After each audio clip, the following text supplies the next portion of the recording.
Hey, welcome to a brand new day. This is the Rundown with Ramon. I hope your day is blessed and well. My day is going fantastic. Yes, we had a snowstorm, and it really wasn't a snowstorm in my opinion. It was, 12 or so, 24, from Sunday morning to later to Sunday night of snow. So we had a bit of snow here in the Northeast, or maybe all the northern eastern seaboard, not sure. But we had a bit of snow, but it could have been, imagine, 2 or 3 days of snow was really high. But I was able to shovel out my driveway in about a half an hour yesterday. Then I did some touch up, another half an hour today. So about a total of an hour, put salt down. So all in all, it was well. And some of you are in places where you have no clue what snow is like, whether you're in Florida or Dubai or other parts of the world. But good day to you. And I hope your day is well and blessed. This is a brand new edition of the Rundown with Ramon. Our flagship topic of the day today is very simple, and that is that money is a tool. Money is a tool. That's what it is. Money is a tool. And I want you to think about this. And we're going to dive into our flagship topic of the day in 1 second.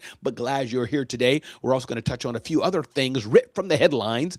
Apple plans to debut a new Gemini-powered Siri next month. We've been following what Apple's doing in AI, and that's what they're doing. Another AI topic. Bosses believe AI is working. Employees are saying not so much. It seems like a whole day full of AI powered by LinkedIn News. Gen Z workers embrace AI tools despite job market fears, and AI is going to be boosting enterprise AI sales efforts. My name is Ramon Ray. This is the Rundown with Ramon. We got a lot in store for you today. Greg Becker is in the house. Good to have you here, Greg. I hope you are well and blessed and enjoying the day today. Not sure if it's snowing where you are or good weather where you are. Not sure. Alexandria, where you are. I know you're a little bit farther south than I am. How is it where you are? But glad to have you all here. This is a brand new edition of today's Rundown with Ramon. We'll be right back.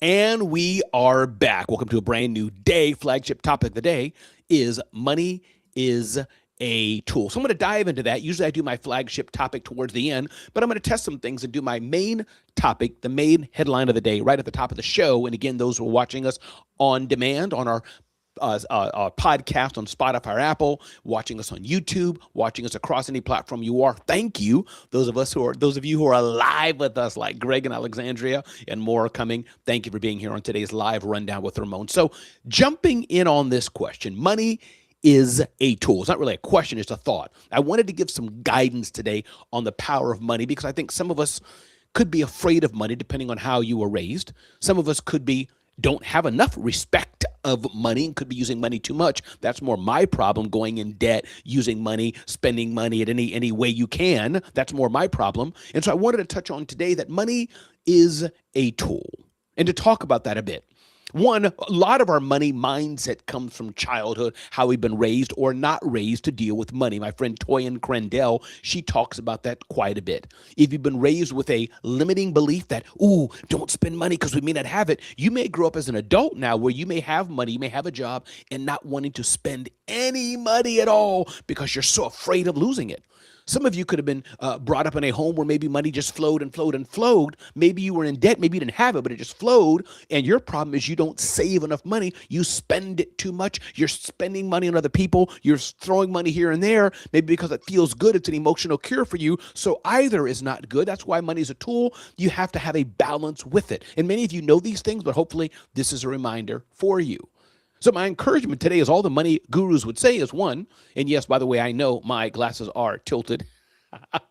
Save your money. That's rule number one. Save the money that you get. But number two, don't just save your money, as I do as well. Invest your money, and my money is invested automatically as I pay myself. Certain amount of the money is taken out and invested into other channels and avenues that have a higher return rate. Number three is live below your means. If you're paying yourself $150,000 a year after taxes, let's say after taxes, $150,000 a year, taking out your bills and expenses and all the things, saving more with that. If you're giving tithes with that, live below that. Don't live above that. So living below your means will help you live the life you want if you always live below your means. And the wealthiest people, the smartest, wealthiest people live below their means. As you save money in different buckets you should be saving it for, now talking about business, you can invest that money back into your business to grow your business. You have some money saved, so you can put 3,000 towards a website. You have some money saved, so you can put 4,000, 3,000 a month to a new staff member and try them out and see how they work to then grow your business further. But the beauty of investing is invest wisely, take small risks, and then go from there. Another thing on the personal side, it's not just business. I encourage you, use money to build memories and create great experiences with your family and friends and more. I've talked to you all about what I want to do with my money.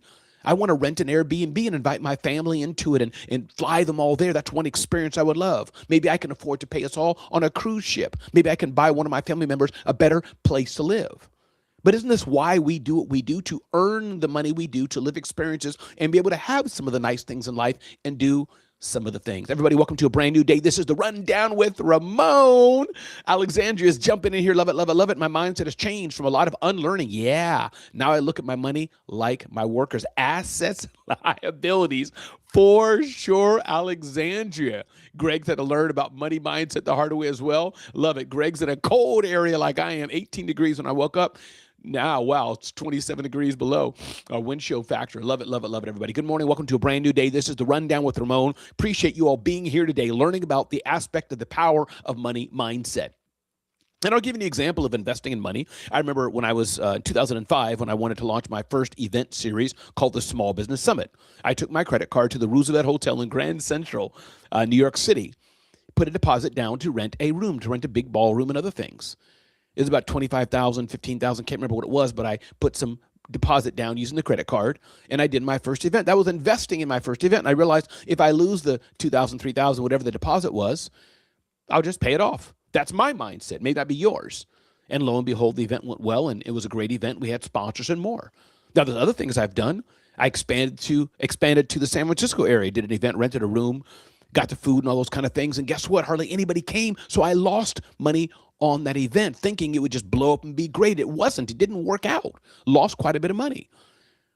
So as you're thinking about money, especially on a personal level, invest the money. Use it wisely. Start small. Test it, but don't be afraid to use money. Don't be afraid of how you can leverage it and use it. Everybody, my name is Ramon Ray. This is the Rundown with Ramon. Glad you're here today. It is snowing, or has snowed, in the eastern part of the USA. We had quite a bit of snow, but I'm doing well. We have power, and I'm grateful that we have power, grateful we have police, grateful we have civil society, grateful I have good neighbors, grateful that we have a place of where there's not great need, because you find that oftentimes one of the trigger of crime and where people get more animalistic is where you're fighting for limited resources. There's only one bottle of milk, and there's 10 kids, and there's 10 dads or 10 moms, and we want our child to have it. What do? That means maybe I'm attacking Alexandra. She's attacking Greg, and we're fighting for that limited resource. We shouldn't do that. We like to say, oh, I'll give to somebody else and I will sacrifice myself. But it's easier said than done. Everybody, my name is Ramon Ray, living from a place of gratefulness today.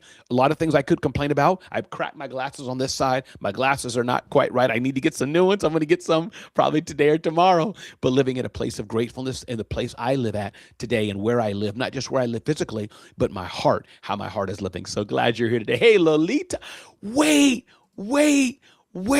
My day is made. Sometimes it doesn't work out the front end, but the back end is where the light resides. Absolutely. Lolita Walker, it is so good to have you here. I hope, my friend, you and your family are well, and all the journeys you've been on, you know what I mean? I hope they're excelling and selling. I hope some maybe are to completion. I'm not sure what stage you're in, but Lolita, you made my day. Y'all look up Lolita. She's just an amazing human.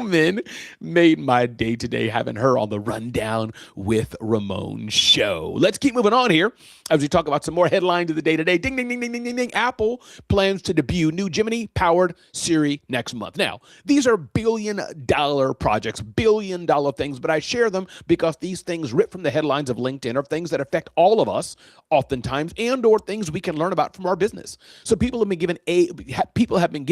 have been giving Apple grief, saying Apple is not leading in AI. What's Apple doing with AI? Well, Apple said this. We're going to make it very simple. We're infusing Google's Gemini. We're partnering with Google, going deeper with Google, and infusing their artificial intelligence models right into Siri. Gemini is amazing. Gemini works very well. Apple could have said we'll do Anthropic's Claude. Apple could have said we'll do OpenAI's ChatGPT. Apple could have said we'll do any number of other services, Perplexity. And they said, let's go with the leader, Google Gemini. And we'll start to infuse and we will power Siri with Google Gemini. Smart move. Why not do it? And it said early reports suggest the retooled Siri will be more conversational, similar to OpenAI's ChatGPT, and may run on Google's servers. So this is billion-dollar brands working with billion-dollar brands to expand bigger and make trillion-dollar companies. My name is Ramon. This is The Rundown with Ramon. Another headline, bosses believe AI is working, but employees are saying not so much. Interesting headline. Belief in productivity gains from artificial intelligence generally tracks seniority, the Wall Street Journal reports. According to a survey of 5,000 white-collar workers, those people that sit at a desk, by the AI consulting firm Section, executives believe AI is powering new heights of efficiency, while 4 out of 10 employees would be fine never using it again. 2/3 of workers say AI is saving them no more than 2 hours a week, while more than 40% of executives credit it with saving over 8 hours. So go figure.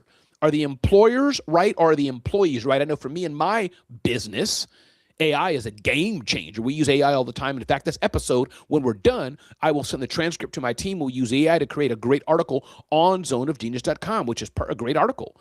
So we're growing because of AI is allowing us to do more than we ever could do. So I do think AI is working well. Now, in a corporate space, maybe people are finding AI is different because the corporation has to put the tool on the corporate servers and enable it with the corporate way and the safety and security, so privacy data is not there. So maybe that's why maybe employers are not seeing it as much. I'm not sure. But I'm finding that AI is a game changer for my business. Doris, welcome. Glad you're here today on The Rundown with Ramon. Welcome, welcome, welcome. And I want to remind you all, this episode is brought to you by our friends at Bitdefender. I encourage all of you to check out bitdefender.com. When you park your car, what do? You lock the door of your car. Click, click. When you leave your home, what do you do at your home? You lock the door of your house. Click, click. Well, you lock the door of your car. Boop, boop. You lock the door of your house. Click, click. Because you have precious assets there. You want to be safe. You want to be secure. You want to make sure they're safe from harm. But my question for you today is, are you securing your business? Hackers, cyber criminals want to attack your business. They will and they are. This is for sure. The question is, will you make your business a harder target, make it more difficult to attack, and or will you keep it open and vulnerable so hackers can attack and get to your digital assets, take your employee data, take your customer data, and more? No, go to bitdefender.com, and make sure your small business is secure with Bitdefender. Welcome to a brand new day. This is The Rundown with Ramon. Ding, ding, ding, ding, ding, ding, ding. Gen Z workers are embracing AI tools despite job market fears. Now, this seems like it goes directly opposite what we just said. A recent study shows that while 68% of Gen Z workers are anxious about AI automation, 58% actively use AI tools to enhance their productivity. Interesting. So the fear is there, 70% says, but 60%, about the same, are using it actively to enhance their productivity and career prospects. Corporate leaders express mixed views, with some suggesting AI skills can be advantageous for young professionals. Still, concerns persist about potential job losses, particularly in entry-level positions. Despite the anxieties, many Gen Z workers believe AI is helping them advance faster in their career. So I don't know. Is it working? Is it not working? I don't know if the jury's out, but I think many of us would agree. I'm sure Alexandria would agree. I'm sure Lolita and Doris and others who are frontline workers, frontline meaning we are empowering and touching our own businesses. AI is a game changer for most of us. So for those who are bullish on it, or rather not bullish, bearish on it and saying, not so sure, maybe you're not using AI to maximization, or your employer is not letting you use it to the full potential. Everybody, my name is Ramon Ray. This is The Rundown with Ramon as we get ready to wrap up this episode. Sometimes we go 20 to 30 minutes. Sometimes we go closer to 15 minutes. The goal is not how long we go. The goal is to bring you insider information that can add a pep to your step daily and help you build your business better or help you live your best life. I got a lot going on with me. It's almost February, almost the end of January. I'll be speaking at the IYMS Youth Leadership Conference. Check that out in Myrtle Beach, IYMS.world, coming up the end of this month. I'll be hosting CreativeCon with an 8 in February, so you want to check out that cool event. I'm excited to host the Scale with Stability Conference, absolutely amazing event. I'll be hosting that.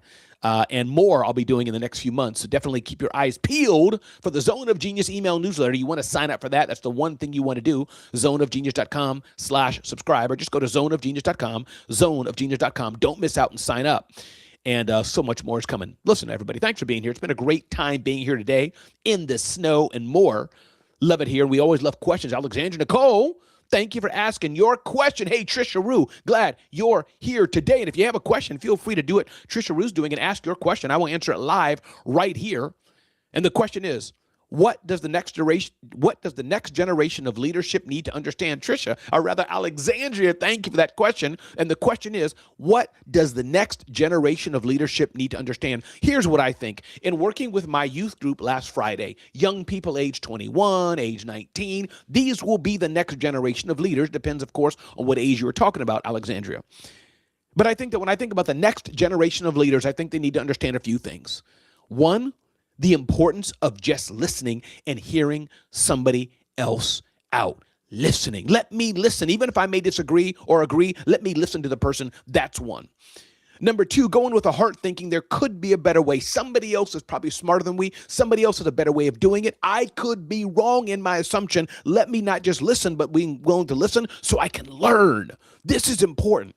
And number three, let me give people a chance and respect other people's backgrounds, other people's cultures, how other people are raised. I think if you want to be a true leader, this is how you build true leadership, by listening with the intent to learn and understanding we all have different backgrounds. Maybe Alexandria grew up in a very wealthy home, so how she runs, how she leads, how she's just a regular worker in my company may be different.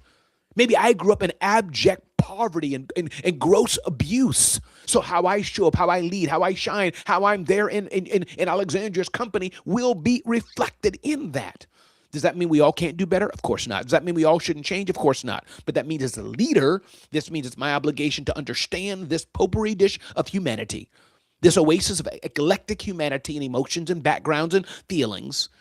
And it's my job to building a team together, not to be the smartest person in the room, but to work with my team to enable them to soar and do what they can do best. Everybody, it's been great to be here. My name is Ramon Ray. I got new horizons for me. I volunteered to teach at a small private school. So I'll be becoming a teacher for the next, February, March, April, May. For the next 4 months, I'll be teaching. And so I'm excited about that. A little nervous because I haven't taught in a while and I'm a professional teacher. But like anything, I know you do it over time. And I listen to the other teachers involved, and I'll be great at it. And so I'll be teaching a communication class, and I'm very excited about that. Whoo, everybody, this has been a special edition of the Rundown with Ramon. We've gone almost 220 minutes, and that's beautiful. And I hope you're well, and I will see you this time again tomorrow, Tuesday, depending on if you're watching this live or listening to this live. But this is a live show. But again, many watch it on demand on our podcast on YouTube, across social channels, and get the snippets in our email newsletter. It's been a blessing and beautiful to be here today with you. Thank you all for showing up. Thanks for being a part of my world, Alexandria. Thank you. Check out what Alexandria is doing, everybody, at EYGEvents.com. You definitely want to check out what she's doing at EYGEvents.com. And as I said, join me at the IYMS Youth Leadership Conference, IYMS Inspiring Youth on a Mission to Success. Join me at the IYMS Leadership Conference. Told you I'll be at Creative Con. I'll be there. So join me there as well, and more. Thanks for being here. Be blessed. Have an amazing day. Trisha Rue, good to see you here. Greg, good to see you, and more. And let's all do our best to make the world a better place. Thanks.